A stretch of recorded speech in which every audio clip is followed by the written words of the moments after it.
두 가지 사유에 집중이 돼 있는데요. 또 한 가지 사유가 있는 게 지금 보면 윤석열 총장이 국감장에서 퇴임 후에 정치를 하지 않겠다고 선을 긋지 않았다는 점도 지금 사유거든요. 네. 그러니까 국민에게 봉사하겠다는 발언을 했었죠. 이 부분은 어떻게 봐야 될까요?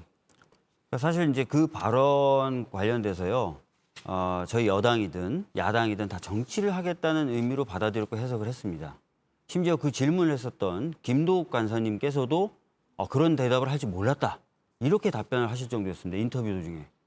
그리고 많은 언론이 뭐 이제 와서야 정치한다고 명확하게 얘기한 거 아니다라고 보도하고는 있지만 심지어 그렇게 보도하고 있는 언론조차도 그 당시에는 다 정치를 하겠다는 뜻이다라는 식으로 보도했다는 사실을 아마 많은 국민들은 알고 계실 겁니다. 그러면 검찰의 정치적 중립성이나 독립성에 심대한 우려가 생긴 것이죠. 그러면 총장으로서는 거기에 대한 명확한 입장을 내놔야 됩니다. 내 말이 오해되고 있다. 나는 그런 뜻이 아니었다. 나는 그럴 생각이 없다. 적어도 이런 명확한 입장을 내놔서 그런 논란과 오해 이런 것들을 불식시켜야 되는데 사실 국정감사 이후에 그런 모습을 보여주지 않았습니다. 그러면서 오히려 점점 더 윤석열 총장의 행보에 대해서 정치적으로 해석하는 말들이 많아진 거죠. 그래서 이 부분에 대해서는 저는 예전부터 언론과 인터뷰할 때 당부 쪽으로 부탁을 드렸습니다. 제발 총장이 검찰을 생각한다면 자신의 발언에 대해서 선을 긋는 추가적인 발언을 내놔야 된다라고요. 근데 그런 행보를 보여주지 않았다는 것이죠. 그런 전체적인 모습들이 평가된 게 아닌가 싶습니다. 예. 예. 그 지난번에 윤 총장이 국정감사에서 한 발언을 정확하게 그 워딩을 그대로 옮기자면요. 퇴임 후 천천히 시간을 갖고 나라와 국민을 향해 봉사할 방법을 찾아보겠다 이렇게 말씀을 했습니다. 이 얘기는 그 인사청문회 때 고위공직자로 임용되시는 분들은 인사청문회 거치면서 거의 이런 말씀을 하십니다.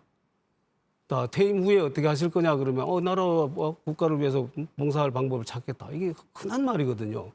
이거를 정치적인 발언이다. 또는 뭐 이게 나중에 정치적 중립성을 훼손했다. 이렇게 해석을 한다면은 자, 국정감사장에서 뭐 법무부 국정감사장이라고 칩시다. 이때 검사나 검사장한테 앞으로 정치하실 겁니까? 물었을 때 그 사람이 나는 절대로 정치 안 하겠습니다라고 답하는 사람만 정치적 중립을 지키는 것이고 그 대답을 안 한다거나 천천히 생각해 보겠습니다. 이 사람들은 다 그러면 정치적 중립 의무를 위반했습니까? 그래서 그 사람도 다 징계 청구하고 해야 됩니까? 그건 아니잖아요. 또 마찬가지로 다른 일반직 공무원들도 똑같습니다. 일반직 공무원들 많이 있죠. 그분들 국정감사장에서 본인 정치하실 겁니까? 물어봤을 때 대답을 시원하게 안 한다. 그러다고 해서 정치적 중립성 위반했다고 그 사람들 다 징계합니까? 감찰합니까? 그거 아니잖아요. 그리고 지금 또 후에 입장을 얘기하지 않았다 그러는데 그것은 본인이 그걸 하겠다 하지 않겠다 얘기를 안 했는데 다른 쪽에서 한쪽에서 계속 할 거냐 안 할 거냐라면서 대답이나 그걸 강요한다라면 이거 양심의 자유를 침해하는 것입니다. 그걸 가지고 이 사람이 정치 안 한다를 예단한다라는 거는 그거는 정말 저는 민주주의 법치국에서 있을 수 없는 일이라고 생각을 합니다. 예.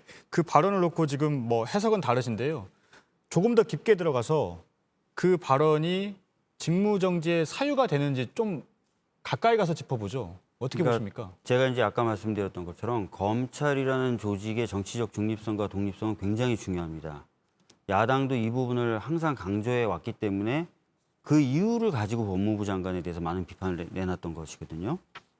근데 지금 검찰의 수장이라는 분이 정치적 행보를 하고 있다라는 수많은 세간의 평가가 나오고 있고 그런 이야기들이 됐습니다. 이거는 뭐 그냥 언론 보도나 일반인들이 얘기하는 수준을 넘어서서 야당 정치인들이 우리 대선 후보다. 그 사람이 어떻게 우리 대선 후보냐. 이런 얘기까지 할 정도가 됐다는 거예요. 그렇다면은 검찰을 지금 현재 이끌고 있는 총장으로서는 아닙니다.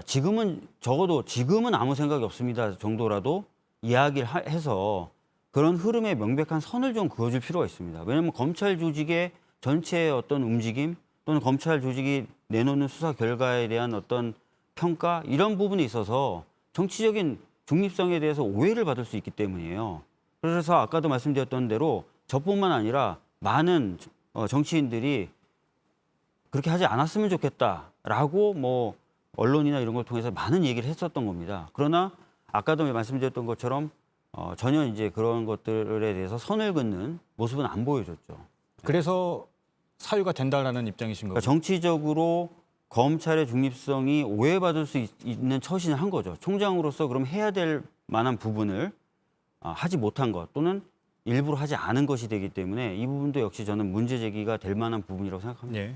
예, 방금 오해받을 수 있는 행위이기 때문에 이 징계 사유가 된다. 이건 정말로 위험한 것입니다. 징계나 형사처벌은 증거에 의해서 엄격하게 걸러진 증거에 의해서 처벌을 하고 징계를 해야 되는 것이지 그것이 어떻게 오해받을 수 있는 행동을 했다라는 그런 심증만으로 그런 의혹만으로 징계 사유가 될 수가 있겠습니까? 그거는 법치주의의 기본을 파괴하는 것입니다. 예. 근데 아시다시피 검찰총장은 검찰의 중립성이나 독립성을 위해서 검찰총장뿐만 아니라 검사들도 그런 언행이나 품행을 주의해야 될 의무가 있지 않습니까? 자, 그 부분에 대해서 한 말씀 더 드리겠습니다. 윤석열 검찰총장을 제가 지금 윤석열 총장이 어떤 범죄를 해당되는 범죄를 저질렀다고 얘기하는 게 아니에요. 아니, 그런 아니, 의무가 있지 예. 않습니까? 윤석열 검찰총장을 이 정치인의 대열에 합류시킨 분이 과연 누굽니까? 저는 이 1등 공신은 법무부 장관이라고 생각합니다. 여권 또는 법무부 장관이 계속해서 윤 총장을 정치의 영역을 끌어들인 겁니다. 그래 놓고 이제 와서 왜 정치적 중립선언을 안 하느냐? 본인의 입장 표명 안 하느냐? 끌어들여 놓고 입장 표명 안 한다고 또 나가라 그러고 이거 정말 있을 수 없는 일입니다. 저는.